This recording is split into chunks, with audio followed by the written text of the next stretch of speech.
They say the forest keeps its secrets close, but some secrets are too heavy to remain buried forever. For 10 years, the dense, unforgiving wilderness of the Monongahela National Forest had held such a secret, a chilling narrative woven into the ancient trees and the silent, winding rivers. It began, as many tragedies do, with a promise of joy. A family reunion, a gathering of loved ones under the vast, summer sky, was meant to be a celebration. Instead, it became the last known setting for two young lives, sisters whose laughter still echoed faintly in the memories of those left behind. The year was 2014, and the sisters, a vibrant pair brimming with the boundless energy of youth, had vanished without a trace, swallowed by the seemingly tranquil woods. Their names were spoken in hushed tones, their faces immortalized in missing person flyers that slowly faded with time, much like the hope of their safe return. The initial search had been a monumental effort, a desperate struggle against the encroaching night and the bewildering vastness of the forest. Hundreds of volunteers, law enforcement officers, and search and rescue teams had scoured every inch of the designated area, their calls echoing through the quiet canopy, met only by the indifferent whisper of the wind. Dogs, trained to pick up the faintest human scent, had worked tirelessly, their frantic barks a testament to their unwavering dedication. Yet even they eventually succumbed to the overwhelming silence. The forest, in its ancient wisdom, offered no easy answers. The ground, thick with decaying leaves and tangled roots, refused to yield any definitive clues. The few items recovered, a discarded water bottle, a broken hair tie, were too common, too ambiguous to point in any clear direction. The prevailing theory, born of exhaustion and a lack of alternatives, slowly crystallized. The sisters had likely become disoriented, fallen victim to the elements, or perhaps, in a more sinister narrative whispered in hushed tones, had encountered someone or something far more dangerous than the wilderness itself. Yet, without bodies, without any concrete evidence of foul play, the case remained suspended in an agonizing limbo, a permanent ache in the heart of their family. The Monongahela, a place of breathtaking beauty and formidable challenge, had swallowed them whole, leaving behind only questions and an unbearable void.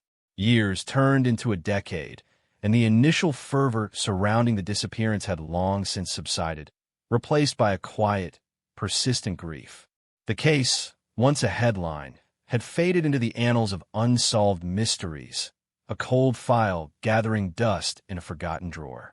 The family, though scarred, had learned to live with the unanswerable, a stoic acceptance born of prolonged anguish.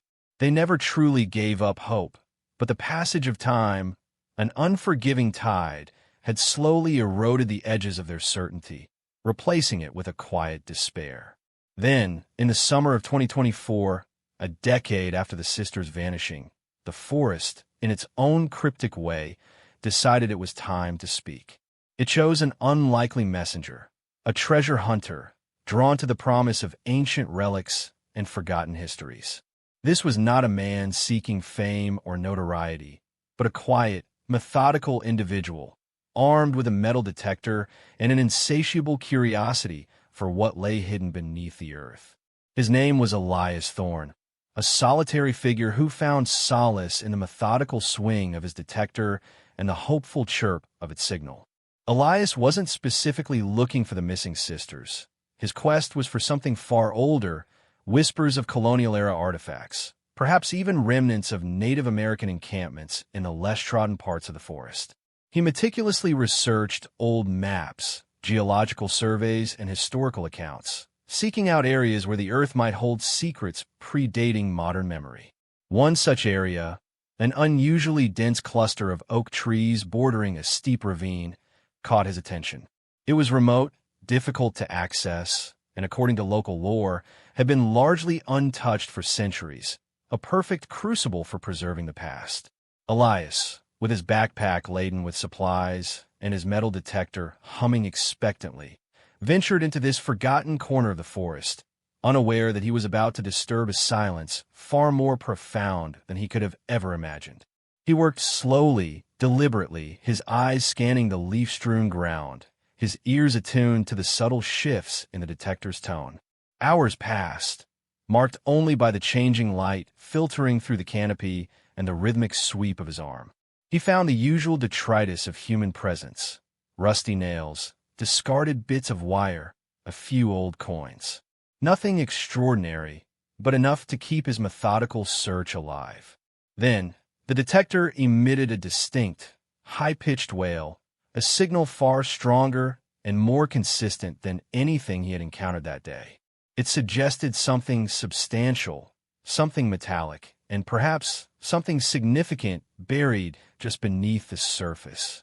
His heart quickened, a familiar thrill of anticipation coursing through him.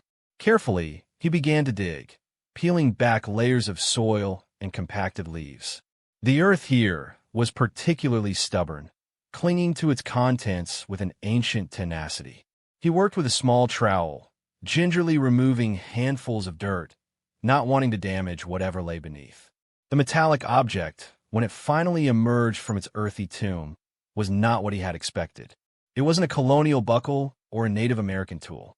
It was a modern, though heavily corroded, antenna, the kind found on a walkie-talkie. A cold knot formed in his stomach. This wasn't ancient history. This was recent, disturbingly so. And it was far from any established hiking trail or logging road. The antenna, though rusted and covered in grime, was clearly identifiable, a stark contrast to the natural elements around it. He continued to dig, his earlier excitement now replaced by a growing sense of unease. Further excavation revealed not just the antenna, but the shattered remnants of what appeared to be a walkie-talkie casing, its plastic brittle and discolored from years of exposure. And then, nestled among the broken pieces, a small, silver locket, tarnished but unmistakably a piece of jewelry. The locket was closed, its delicate clasp still holding, but the design was distinct, a small, intricate flower etched into its surface. Elias carefully picked it up, his fingers brushing away the clinging soil. He knew, with an unsettling certainty, that this was not a random discard. This was personal. This was a story that the forest had finally decided to release. The location, the nature of the items, and the sheer remoteness of the site immediately brought to mind the decade-old disappearance of the sisters. He had followed the news stories all those years ago, like many in the region. The details of the case, the desperate searches, the lingering questions, they all rushed back to him with chilling clarity. He stood there, alone in the silent woods, the weight of his discovery pressing down on him. The forest, once a place of quiet contemplation, now felt charged with a mournful energy. He knew, without a shadow of a doubt, that he had stumbled upon something monumental, something that would tear open old wounds and reopen a case long thought dormant. The locket, clutched in his hand, felt heavy with the unspoken stories of those who had once worn it. He carefully bagged the items, marking the precise GPS coordinates of his find. The treasure hunter's quest for ancient relics had unexpectedly transformed into a role far more somber. The reluctant bearer of terrible news, the one who had finally unearthed the first tangible clues in a decade-old mystery. The initial shock gave way to a profound sense of responsibility. The police, when contacted, reacted with a mixture of cautious optimism and a renewed sense of urgency. The description of the items, particularly the locket, immediately resonated with the details from the missing persons files. The family had provided extensive descriptions of the girl's belongings, and one sister, the younger of the two, had indeed worn a distinctive silver locket with a floral etching, a gift from her grandmother. This wasn't just another piece of forest debris. This was a direct link, a tangible thread connecting the present to a past that had refused to be forgotten. The remote location of the find was also deeply significant. The initial searches, extensive as they were, had focused on areas closer to the designated hiking trails and the family's campsite. Elias's discovery site was far off the beaten path, a treacherous, overgrown section of the ravine that had likely been deemed too difficult or improbable to thoroughly search during the initial frantic days. It suggested a different narrative than the prevailing theory of simple disorientation. It hinted at intent, at a deliberate concealment, or perhaps a desperate flight into the most inaccessible reaches of the wilderness. The police, under the command of seasoned Detective Sarah Ramirez, swiftly mobilized a new search operation. This wasn't the frenzied, desperate scramble of a decade ago, but a meticulously planned, forensically focused endeavor. The area around Elias's find was cordoned off, marked with precise grids, and a team of specialists was brought in. Forensic anthropologists, canine units specifically trained for human remains detection, and experts in wilderness search and rescue. The mood was somber, heavy with the unspoken understanding of what they were now likely to find. The hope of finding the sisters alive, a faint ember that had stubbornly refused to die for 10 years, was finally extinguished. The new goal was grim but vital: to bring them home, to provide their family with the closure they had so desperately deserved. The forest, which had guarded its secret for so long, was now slowly, reluctantly, beginning to reveal its truths. The methodical search began, each step carefully documented, each overturned leaf scrutinized. Days blurred into a week, the silence of the forest punctuated by the low hum of distant helicopters and the hushed commands of the search teams. The ground, so resistant to Elias's trowel, was now yielding its secrets under the careful excavation of trained professionals. And then, on the 5th day of the renewed search, the first major discovery was made. Not a body, not yet, but something equally chilling. A second, almost identical walkie-talkie, more intact than the first, but clearly from the same set. It was found buried deeper, beneath a thick tangle of roots, perhaps deliberately hidden. This find solidified the theory that the sisters had indeed been in this remote, treacherous part of the forest, and that their communication devices, their only potential link to the outside world, had been disabled or discarded. The implications were chilling. Were they simply lost and their equipment failed? Or was there a more sinister reason for the walkie-talkie's abandonment? The questions swirled, each possibility more unsettling than the last. The families were notified, their hearts once again thrust into a whirlwind of agonizing anticipation. They held on to each piece of news with a fragile grip, dreading the inevitable, yet desperate for answers.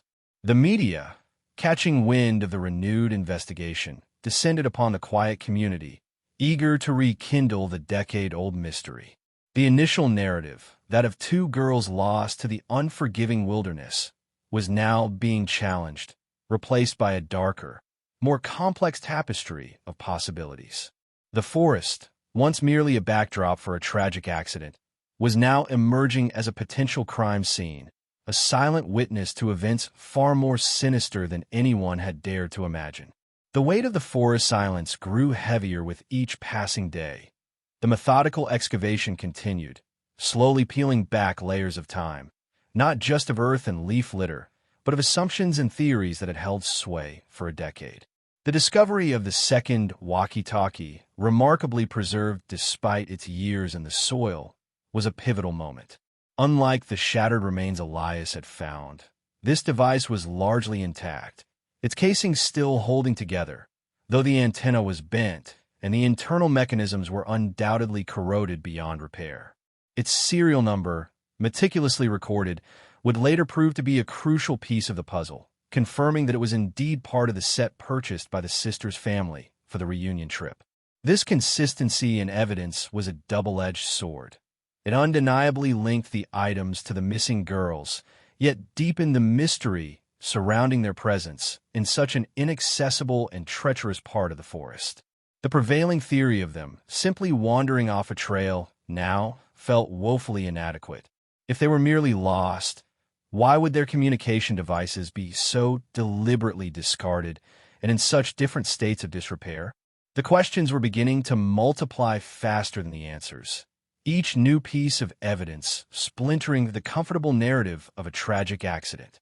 The search area, expanded and meticulously grid, felt like a sacred space, every movement measured, every find treated with the utmost reverence. Forensic anthropologists, With their keen eyes for subtle disturbances in the soil and their deep understanding of human decomposition, were now leading the charge.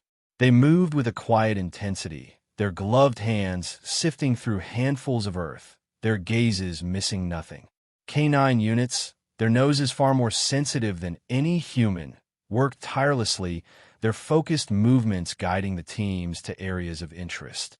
The air, though still holding the scent of pine and damp earth, now carried an underlying tension, a grim anticipation. It was during one of these methodical sweeps, several days after the second walkie-talkie was unearthed, that the first definitive sign of human remains was discovered. It was not a complete skeleton, nor even a large bone, but a small, delicate fragment, partially buried beneath a large, moss-covered rock. The bone, initially mistaken for an animal relic, was carefully extracted and sent for preliminary analysis. The subsequent confirmation from the forensic lab was a heartbreaking but necessary certainty. The fragment was unequivocally human, and further analysis confirmed it belonged to one of the missing sisters. The news, when it reached the family, was delivered with the utmost care, a somber confirmation of their darkest fears. The faint flicker of hope, however illogical, that had persisted for 10 years, finally died. There was no more uncertainty, only the cold, hard truth of death. But with that truth came a renewed, fierce determination for answers.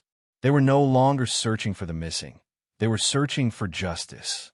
The discovery of the first human remains intensified the search to an almost feverish pitch. The entire area became a painstaking archaeological dig, every square foot meticulously examined. The terrain itself was a formidable adversary: steep slopes, dense undergrowth, and a bewildering labyrinth of fallen trees and rocky outcrops.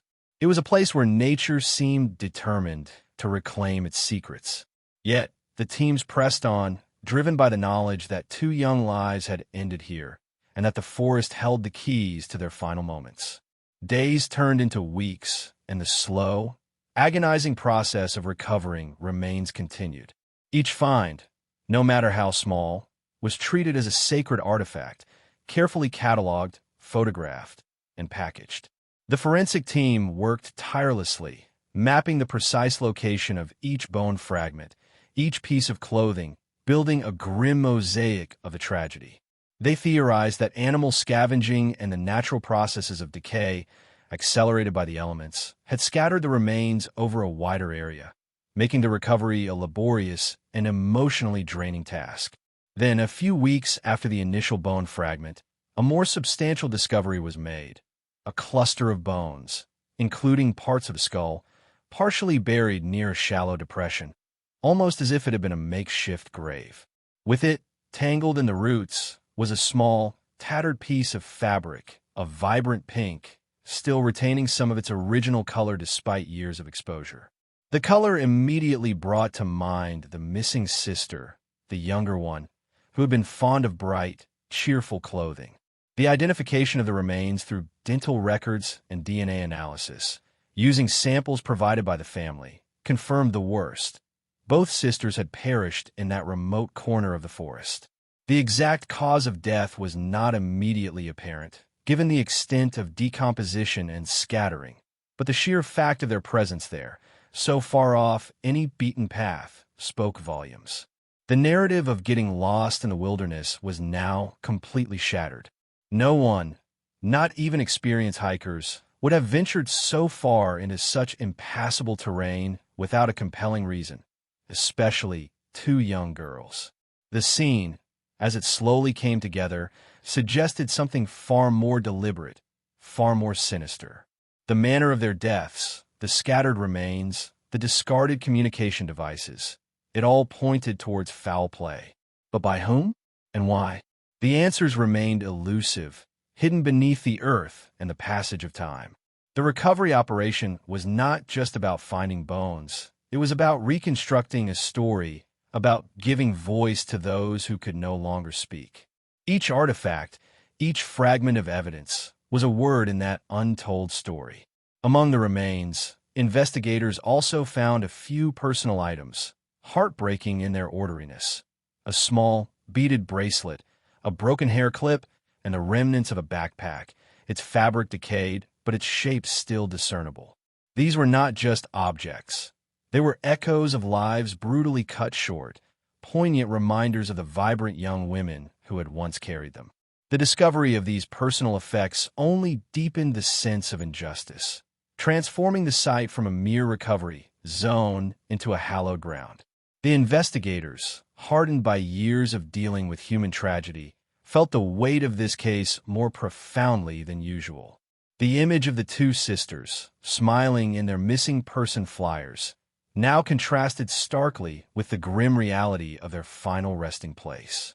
The sheer remoteness of the site, the deliberate concealment of the bodies, and the scattered nature of the remains all suggested a perpetrator who knew the wilderness intimately, someone who had sought to erase all traces of their crime. The focus of the investigation now shifted dramatically. It was no longer a search and rescue operation. It was a homicide investigation. The initial theories of accident or simple exposure were discarded, replaced by a chilling new hypothesis. The sisters had been deliberately taken to this remote location, killed, and their bodies concealed to prevent their discovery. The very nature of the forest, once seen as an indifferent force of nature, now felt like an accomplice to a heinous act, holding its secrets with a stubborn, almost malicious silence. Detective Ramirez, a woman known for her tenacity and her unwavering commitment to victims, felt a renewed sense of purpose.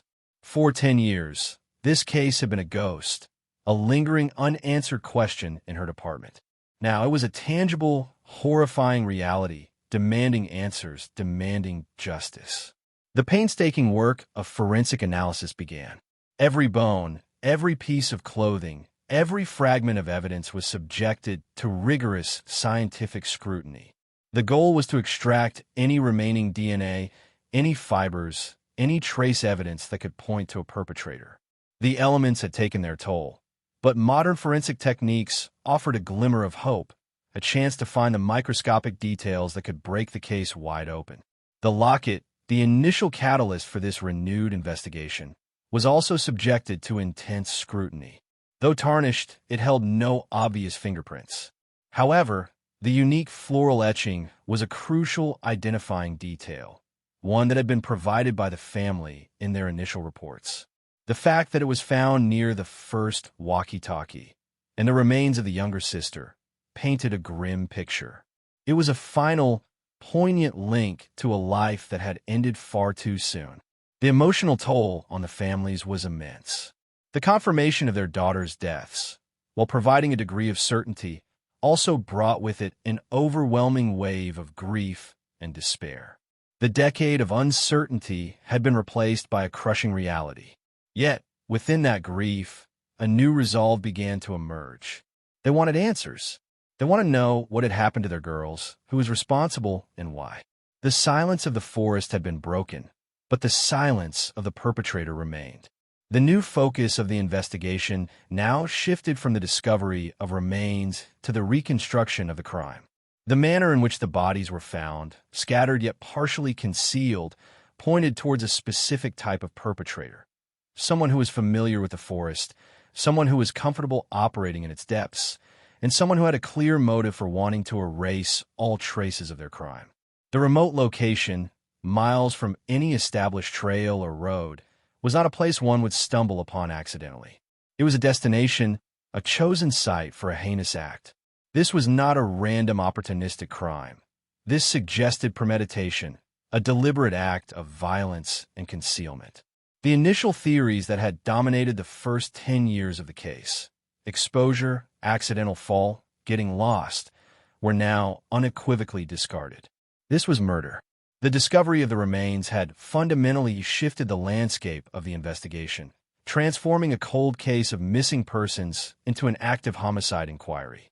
With the grim confirmation that the sisters had indeed perished in the depths of the Monongahela, the focus pivoted from mere recovery to forensic reconstruction, meticulously piecing together the events of their final moments.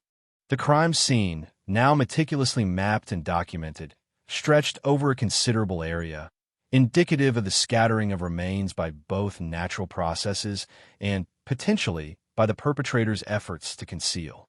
Each bone fragment, each piece of tattered clothing, was a vital clue, speaking a silent language to the forensic team. The condition of the remains, severely affected by decomposition, animal scavenging, and the acidic forest soil, presented immense challenges. Yet the dedicated professionals, driven by an unyielding commitment to the victims, persisted. They were searching not just for evidence of cause of death, but for any trace of the perpetrator: fibers, hair, foreign DNA, anything that could link an individual to the crime. One of the most critical pieces of evidence to emerge from the forensic examination of the remains was an anomaly on one of the larger bone fragments belonging to the older sister. It was a minute, almost imperceptible chip, a small fracture that, upon closer inspection under high magnification, did not appear consistent with post-mortem animal activity or the natural decay process. It suggested a perimortem injury, an impact that occurred around the time of death. While not immediately indicative of the weapon used, it pointed towards a violent struggle or a blunt force trauma. This subtle detail was a significant breakthrough, providing the first tangible hint of the violence that had unfolded in that remote clearing. Furthermore, embedded within the bone fragment, invisible to the naked eye, was an even more startling discovery: a tiny, rusted piece of metal, no larger than a grain of sand. This fragment, carefully extracted and analyzed, was identified as a shard of steel, heavily oxidized but with a distinct chemical composition. Its presence was baffling. What kind of weapon would leave such a metallic residue? The question hung heavy in the air, a new layer of mystery added to an already complex puzzle. The search for additional evidence intensified, focusing on the immediate vicinity where the remains were found. The terrain was challenging, a dense tapestry of ancient trees, tangled undergrowth, and rocky outcrops. It was a place where anything small could easily be swallowed by the earth or carried away by the elements. But the investigators were relentless. They combed through every square foot using ground-penetrating radar, metal detectors, and specialized K9 units.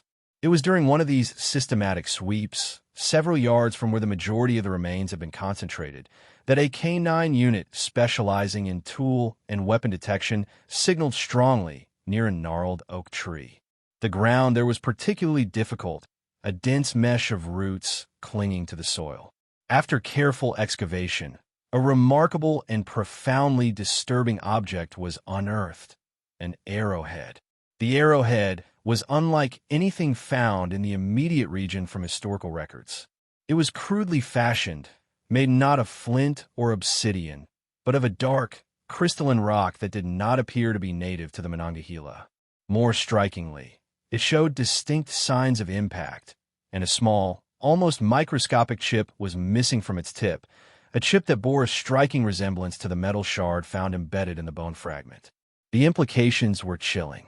Could this ancient weapon, a relic from another time, have been used in a modern murder? The idea was both outlandish and terrifying. The arrowhead was carefully bagged and sent to the lab for a battery of tests. Forensic archaeologists and ballistics experts were brought in, their expertise crucial to understanding the potential role of such an unusual weapon. The initial analysis confirmed that the material of the arrowhead was indeed unique, not commonly found in the region. Its design suggested a specific, archaic crafting technique. The most startling discovery, however, came from the microanalysis of the chip tip. The metal shard extracted from the victim's bone was a perfect, almost iridescent match, a horrifying confirmation that this very arrowhead had been used in the attack. The revelation sent shockwaves through the investigative team. This wasn't a modern weapon, easily traceable to a manufacturer or owner. This was an ancient artifact, repurposed for a brutal, modern crime. It immediately pointed to a perpetrator with a deeply unusual connection to the wilderness, someone who either collected such items or perhaps lived a life far removed from mainstream society, someone who might even consider the forest their personal domain. The presence of such a distinct and unusual weapon immediately expanded the scope of the investigation beyond the conventional. It suggested a perpetrator who was not only familiar with the deep wilderness, but perhaps one who held a unique, almost tribal, connection to it. Was this a collector of rare artifacts? A reclusive individual living off the grid? Or something even more unsettling? A person whose worldview was shaped by ancient practices and a disregard for modern law? The walkie-talkies, the locket, the scattered remains, and now the ancient arrowhead. The mosaic of evidence was painting a picture, albeit a fragmented and disturbing one, of the sisters' final hours. The locket, in particular, remained a poignant symbol. Further forensic cleaning and examination revealed something astonishing within its tarnished confines. The locket was indeed designed to hold 2 miniature photographs, but instead of pictures, it contained 2 tiny, intricately folded pieces of paper, so thin they were almost transparent. With extreme care, a forensic technician unfolded them under a microscope. On one, barely visible to the naked eye, was a crudely drawn map, a series of lines and symbols that initially made no sense. On the other, scrawled in faint pencil, were 2 words, Oak Ridge. The map, when overlaid with topographical charts of the Monongahela, pointed directly to the remote cluster of oak trees where Elias Thorne had made his initial discovery. It wasn't a highly detailed map, but it clearly delineated a path, a shortcut perhaps, or a secret route, leading into the heart of the very ravine where the sisters' remains were found. This changed everything. This wasn't a map they had drawn for themselves. It was too rudimentary, too unlike anything a modern teenager would use. And the words Oak Ridge, a specific identifiable landmark within the forest, though not a commonly known one. This meant the sisters had been deliberately lured or directed to that specific location. They hadn't stumbled upon it. They had been guided there. The implications were horrifying. The sisters had not simply wandered off. They had been deliberately led into a trap. And the locket, their last desperate message, was found a decade later, only because of a fortuitous discovery by a treasure hunter. The words Oak Ridge now became a chilling focal point for the investigation. What was at Oak Ridge? Why were the sisters directed there? And who would have known to leave such a message in such a way, knowing it would be found only if the locket itself was discovered? This detail shifted the narrative from a random act of violence to something far more calculated, far more premeditated. It suggested a person who was not only intimately familiar with the forest, but also possessed a cunning, manipulative mind. The discovery of the map and the words Oak Ridge in the locket provided a chilling new direction for the investigation. It confirmed the horrifying truth. The sisters had been deliberately led to their deaths. This wasn't a chance encounter or a random act of violence. It was a premeditated trap. The map, rudimentary as it was, pointed unequivocally to the specific, remote location where their remains were found, a place so far off any established trail that accidental discovery was virtually impossible. The words Oak Ridge provided the key, a specific identifier for the secluded area. This revelation sent a jolt through the investigative team. Who would possess such intimate knowledge of the forest, enough to draw such a map? Who would leave such a cryptic message, embedded within a locket, knowing it would be a desperate attempt to communicate a final, silent plea for help? The questions now focused sharply on the perpetrator's identity and motive. This wasn't just a killer. This was someone with a deep, almost symbiotic relationship with the wilderness, someone who could use its vastness not as a hiding place, but as an instrument of their terrible will. Detective Ramirez, reviewing the new evidence, felt a surge of grim determination. For 10 years, the forest had been a silent accomplice. Now it was beginning to speak piece by agonizing piece. The investigation shifted from merely understanding how the sisters died to identifying who had led them to their deaths. The locket, once a symbol of the younger sister's innocent joy, now became a horrifying testament to her final, desperate act of communication. The words Oak Ridge became a haunting echo, a silent scream from the past, finally heard. The discovery of the archaic arrowhead and the unusual crystalline rock from which it was fashioned coupled with the revelation of the Oak Ridge map in the locket, created a deeply unsettling profile of the potential perpetrator. This was not a typical criminal. This individual possessed a unique skill set, an intimate knowledge of the wilderness, and a connection to ancient, perhaps even tribal, methods of hunting and survival. The arrowhead, carefully examined by forensic archaeologists, was determined to be of a distinct, almost ceremonial design, crafted with remarkable precision from material not indigenous to the Appalachian region. This suggested either a collector of such artifacts, or someone who had traveled widely, or perhaps an individual with an almost ancestral link to this specific type of craftsmanship. The fact that it matched the microfragment found in the victim's bone was a horrifying confirmation of its use in the crime. The words Oak Ridge now became a critical point of inquiry. While not a well-known public landmark, local historical societies and elderly residents were consulted. It was eventually revealed that Oak Ridge was an old, unofficial name for a specific, extremely secluded part of the forest, known only to a handful of longtime residents and perhaps reclusive individuals who lived deep within the woods. It was a place rumored to have been the site of a forgotten Native American encampment centuries ago, and later, a haven for hermits and trappers who sought to escape the encroaching world. This reinforced the image of a perpetrator deeply entwined with the wilderness, someone who saw themselves as a part of its ancient tapestry, someone who used its remoteness as both a shield and a weapon. The investigation now expanded to include individuals with such unique connections to the forest.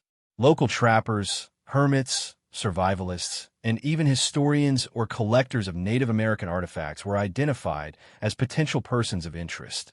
This was a challenging task, as many of these individuals actively sought to avoid contact with modern society, living off the grid, their lives unburdened by conventional records. It required a new kind of detective work, one that ventured beyond databases and into the whispers of local lore and the hidden pathways of the deep woods. The families, devastated by the confirmation of their daughters' deaths, now directed their grief into a powerful demand for justice. The mother, a woman who had aged a decade in 10 years, spoke to the media with a newfound strength, her voice trembling but firm. She described her daughters, their hopes, their dreams, and the unyielding pain of their loss. She held up a photograph of the younger sister wearing the locket, a poignant reminder of the innocent lives brutally cut short. Her plea for anyone with information, no matter how small or seemingly insignificant, to come forward resonated deeply with the public. The media, which had initially covered the story with a sense of tragic resignation, now approached it with renewed urgency, captivated by the chilling new details, the ancient arrowhead, the cryptic map, the deliberate lure into the depths of the forest. The story was no longer just about two missing girls. It was about a predator who moved unseen within the vastness of the Monongahela, a phantom figure whose methods defied modern understanding.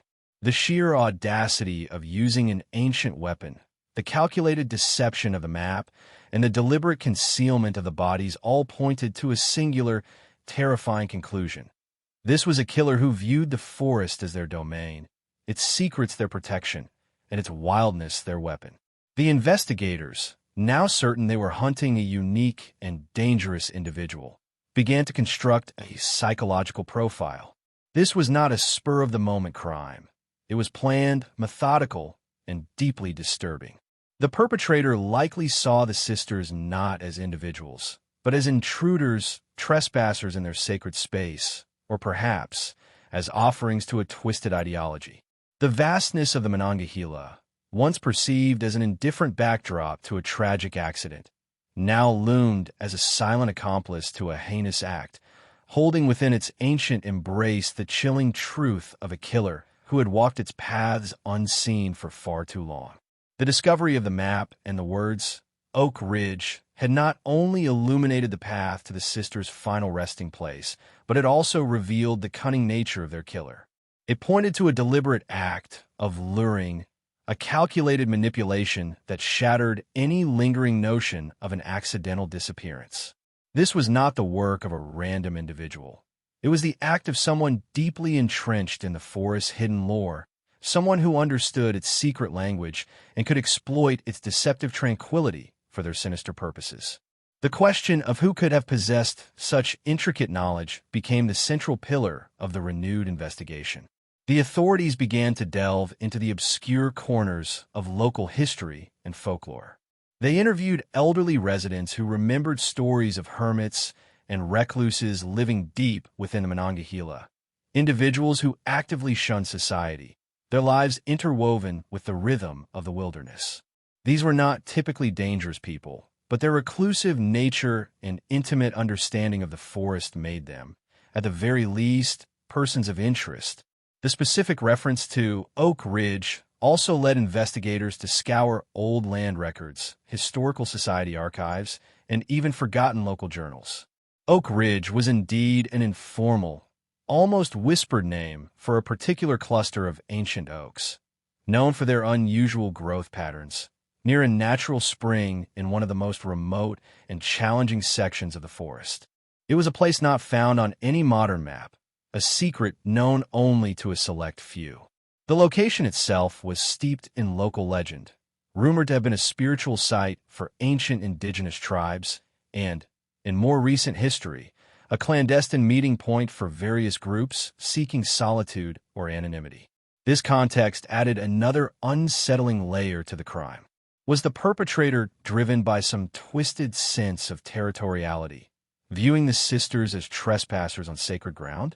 Or was the location merely a strategically chosen, inaccessible trap?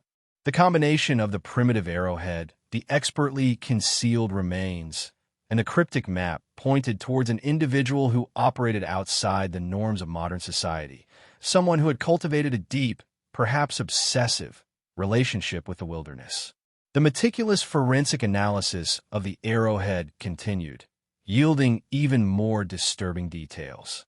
Microscopic traces of human blood, too degraded for DNA extraction but confirming its use against flesh, were found embedded in the ancient rock.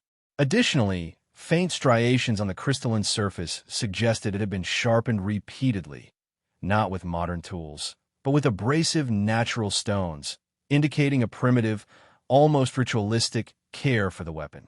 This wasn't just an artifact, it was a tool, honed and maintained for a specific, deadly purpose. The search for individuals who might fit this chilling profile began in earnest. Detectives visited isolated cabins, spoke to local hunters and trappers who spent extended periods in the woods, and even consulted with anthropologists specializing in cultural practices that might involve such ancient artifacts. The initial leads were few, as many of these individuals were skilled at avoiding detection, their lives deliberately designed to remain unseen. Yet, the investigators persevered, knowing that somewhere, hidden within the vastness of the Monongahela, was a person capable of such calculated brutality. The pressure mounted from the public and the media, now intensely focused on the Monongahela killer. The initial narrative of two innocent girls lost to the wilderness had been replaced by a far more terrifying story of a predatory figure lurking in the shadows of an ancient forest. The fear was palpable. If this killer could target two young girls so deliberately and disappear without a trace for a decade, who else might be at risk? The families, though still consumed by grief, found a grim solace in the new direction of the investigation. The certainty of foul play, however devastating, was preferable to the torturous uncertainty that had plagued them for 10 years. They provided every detail, every memory, every nuance of their daughters' lives to the investigators, hoping that some small, forgotten piece of information might unlock the identity of their killer. The mother, in a particularly poignant interview, described how her younger daughter had treasured the locket, often fidgeting with its clasp. This innocent habit, now viewed through the lens of tragedy, suggested that the daughter might have opened the locket in her final moments, perhaps in a desperate, last-ditch effort to leave a message. The image of a young girl, facing an unimaginable horror, yet finding the presence of mind to scrawl a clue, amplified the profound sense of loss and injustice. The search for the perpetrator now involved retracing the sisters' exact movements, attempting to identify any individuals they might have encountered on their way to the reunion. While the initial police reports contained witness statements from other campers, no one recalled seeing the girls deviate from the main trail. The map and the locket, however, indicated they had taken a specific, obscure detour. This suggested either a trusted individual had led them astray, or someone had intercepted them with a convincing ruse. The investigation began to focus on the time leading up to their disappearance, scrutinizing every interaction, every casual conversation. The possibility of someone the girls knew, an acquaintance, or even a distant relative, who also possessed knowledge of the Oak Ridge area and the unique forest lore, became a chilling prospect. It raised the terrifying question, had the wolf been among the flock all along? The reconstruction of the crime scene also revealed subtle disturbances in the soil around the burial site, consistent with a struggle, but also with attempts at concealment. The scattered nature of the remains, while partially attributable to animal activity, also suggested a hurried or incomplete effort to hide the bodies. This contradicted the image of an utterly meticulous, undetectable killer, implying a degree of panic or haste on the part of the perpetrator. This small detail offered a glimmer of hope. Perhaps the killer wasn't as flawless as initially believed. Perhaps they had made mistakes, left behind traces that, with enough perseverance, could still be found. The Monongahela, vast and ancient, continued to yield its secrets, not all at once, but in agonizingly slow, deliberate revelations. Each clue, each piece of evidence, chipped away at the decade of silence, bringing the truth, however grim, closer to the surface. The forest was no longer just a beautiful, indifferent expanse. It was a silent witness, slowly but surely, delivering its testimony to the brutality it had silently endured. The hunt for the Oak Ridge killer had officially begun, a race against time and the fading memories of a decade-old tragedy. The investigators were no longer merely solving a puzzle. They were confronting a phantom, a figure whose existence challenged their understanding of crime, and whose deep connection to the wilderness made them both elusive and terrifyingly dangerous. The revelation of the Oak Ridge map and the primitive arrowhead had irrevocably altered the trajectory of the investigation, drawing a chilling profile of a killer deeply enmeshed with the ancient rhythms of the Monongahela. This was not merely a criminal operating within the forest. This was someone who, in a twisted sense, belonged to it, someone whose methods and knowledge transcended the conventional. The search for this elusive individual became a profound descent into the less trodden paths of human behavior and the forgotten histories of the wilderness. The investigation now meticulously cataloged every known individual who possessed an intimate knowledge of the Oak Ridge area or who was known to collect or craft ancient weaponry. This included a diverse, often eccentric group: local historians with a passion for indigenous lore, survivalists living off-grid in remote cabins, and even elderly residents whose families had lived in the region for generations, passing down oral traditions about the forest's hidden corners. Each person was painstakingly vetted, their lives and backgrounds scrutinized for any potential connection to the sisters or the crime. One particular individual, a reclusive man named Silas Blackwood, quickly emerged as a person of heightened interest. Silas lived deep within the Monongahela, in a hand-built cabin far from any paved road, accessible only by a winding, overgrown deer path. He was known locally as a forest mystic, a man who shunned modern conveniences, preferring to live off the land, much like his ancestors had.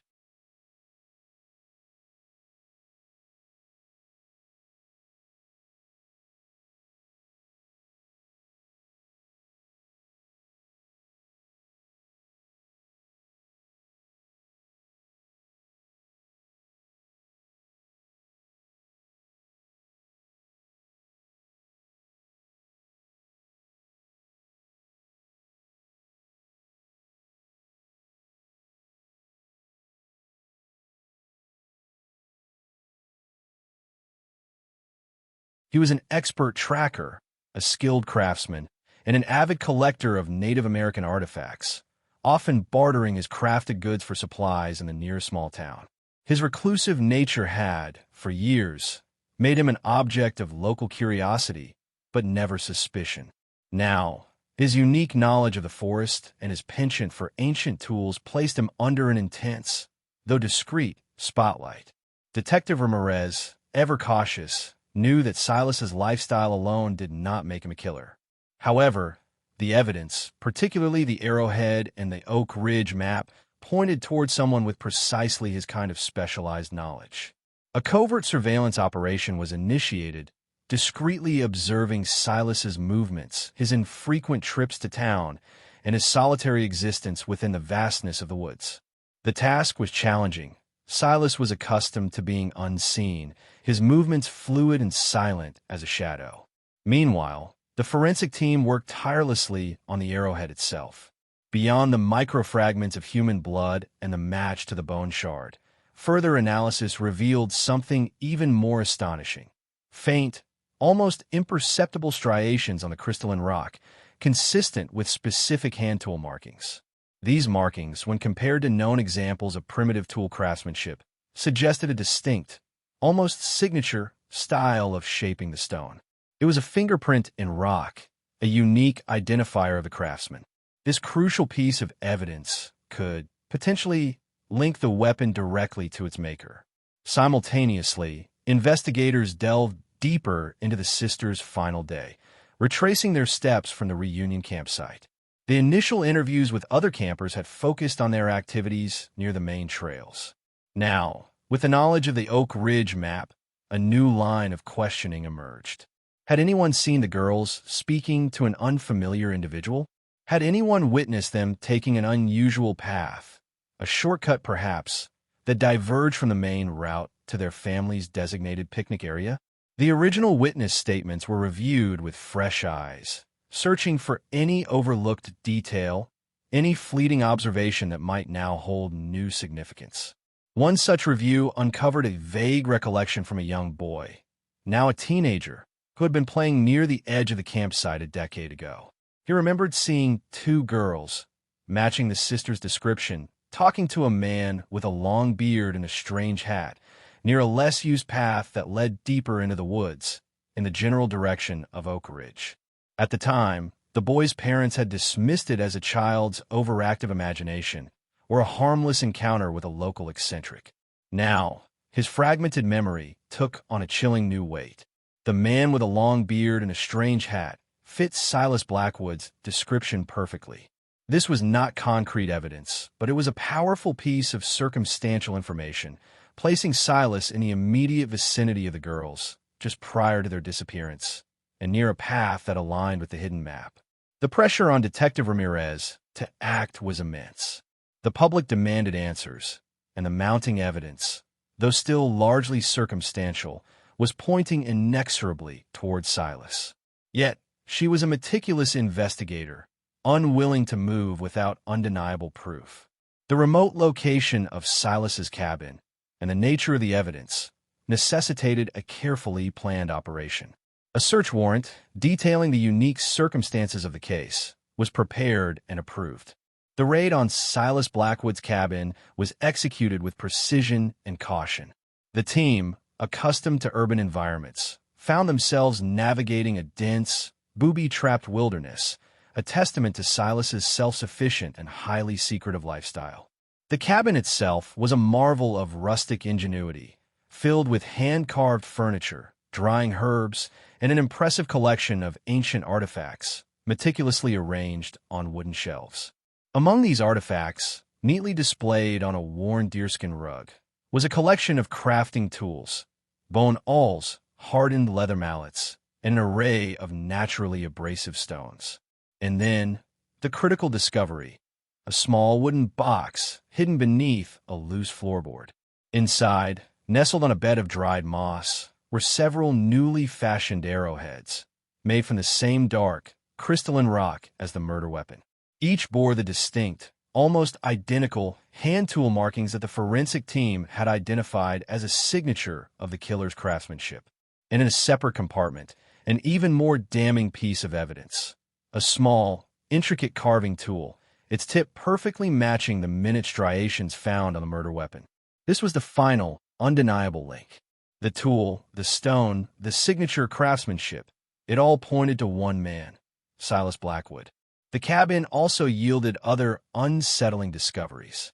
Among Silas's personal journals, meticulously kept in a language that blended archaic English with cryptic symbols, were disturbing passages referencing offerings to the Ancient Ones, cleansing the sacred groves of trespassers, and chillingly detailed descriptions of Oak Ridge as a place of ritual and sacrifice. The journals painted a portrait of a man who had not just embraced the wilderness, but had become consumed by a deeply disturbed, almost cult-like, ideology, believing himself to be the guardian of the forest's ancient secrets. The motive, previously shrouded in mystery, began to emerge with horrifying clarity. Silas Blackwood, the reclusive forest mystic, had viewed the sisters not as innocent campers, but as desecrators, as intruders upon his sacred domain, and had acted as a self-appointed executioner, using ancient methods to perform a twisted ritual of purification. The words Oak Ridge now echoed with a far more sinister meaning, no longer just a geographical identifier, but a place of ritual, a site of unspeakable horror. The arrest of Silas Blackwood brought a decade of agonizing uncertainty to a close for the families. The relief was immense, but it was a relief tempered by the profound sorrow of knowing the brutal truth of their daughter's final moments. The forest, which had guarded its secret for so long, had finally surrendered its answers, delivered by the relentless dedication of investigators and the chilling, undeniable language of forensic science. The silence of the Monongahela had finally been broken, replaced by the grim echoes of justice. The arrest of Silas Blackwood finally shattered the decade of silence that had shrouded the disappearance of the two sisters.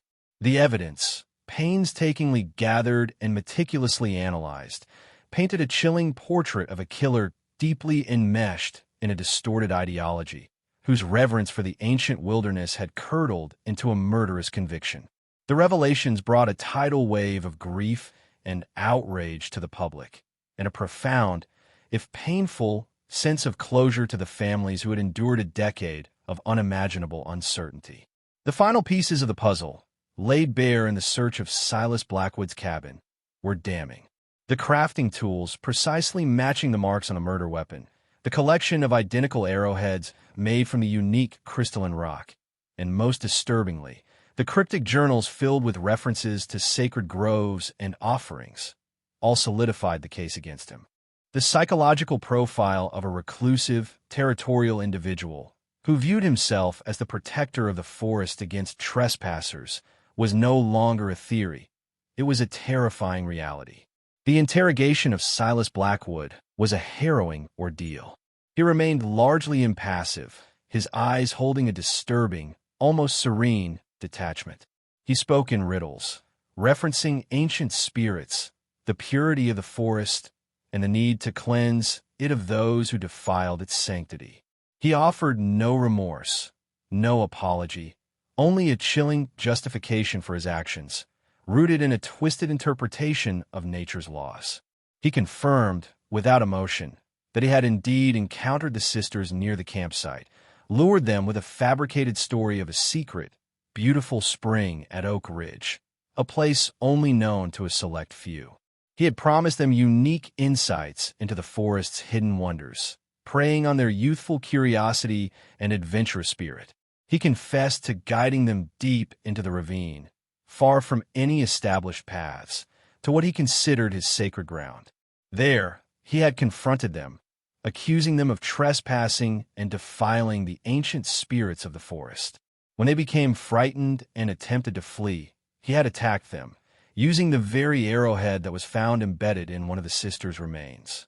He then spent hours meticulously, though ultimately unsuccessfully, attempting to conceal their bodies, driven by a perverse need to return them to the earth in a way that would prevent their discovery by outsiders. His chilling narrative filled in the remaining blanks, confirming the map in the locket as the younger sister's desperate attempt to leave a clue, scrawled in the terrifying knowledge of her impending doom. The image of the two young girls, led to their deaths by a man consumed by a dangerous delusion, was almost unbearable. The trial of Silas Blackwood became a national sensation. The story of the forest mystic killer captivated the public, drawing attention to the often unseen lives of those who live on the fringes of society and the potential for their beliefs to warp into something truly monstrous. The prosecution presented an overwhelming case, meticulously connecting every piece of forensic evidence, every witness statement, and every chilling detail from Silas's journals. The locket, with its hidden map, was presented as a powerful testament to the victim's final moments, a silent accusation against their killer. The arrowhead, an ancient weapon used in a modern crime, became a haunting symbol of the collision between two worlds, the modern, innocent joy of the sisters and the ancient, twisted ideology of their murderer. The defense, though attempting to portray Silas as a mentally disturbed individual, was ultimately unable to counter the sheer weight of the evidence. His own confessions, delivered with a chilling clarity during the interrogation, further sealed his fate.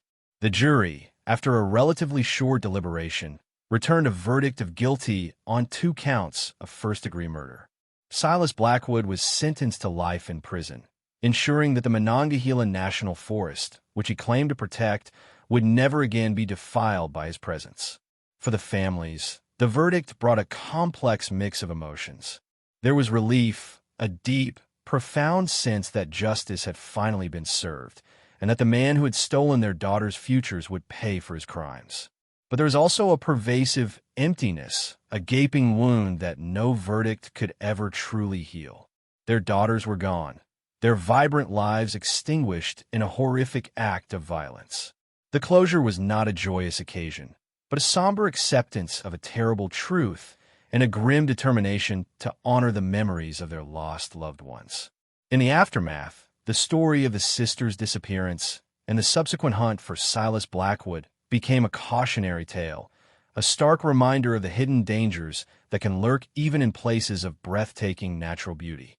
The Monongahela National Forest, once simply a wilderness area, now carried a new, somber legend within its ancient trees. It was a place where beauty and terror had tragically intertwined, where the whispers of the wind could no longer be dismissed as merely natural phenomena, but as echoes of a past that refused to be forgotten. The efforts of Elias Thorne, the unassuming treasure hunter, were recognized as pivotal.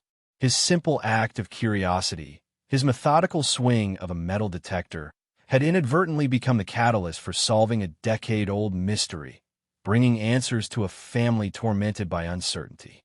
His story served as a powerful reminder that sometimes the most profound truths are unearthed in the most unexpected ways by the most unassuming individuals.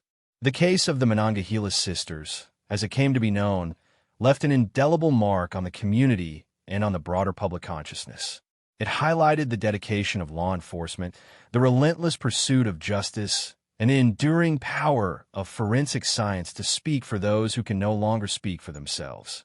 But above all, it was a tragic testament to the lives of 2 young girls, whose innocent adventure had been cruelly twisted into a horrific nightmare by a man consumed by a dangerous delusion.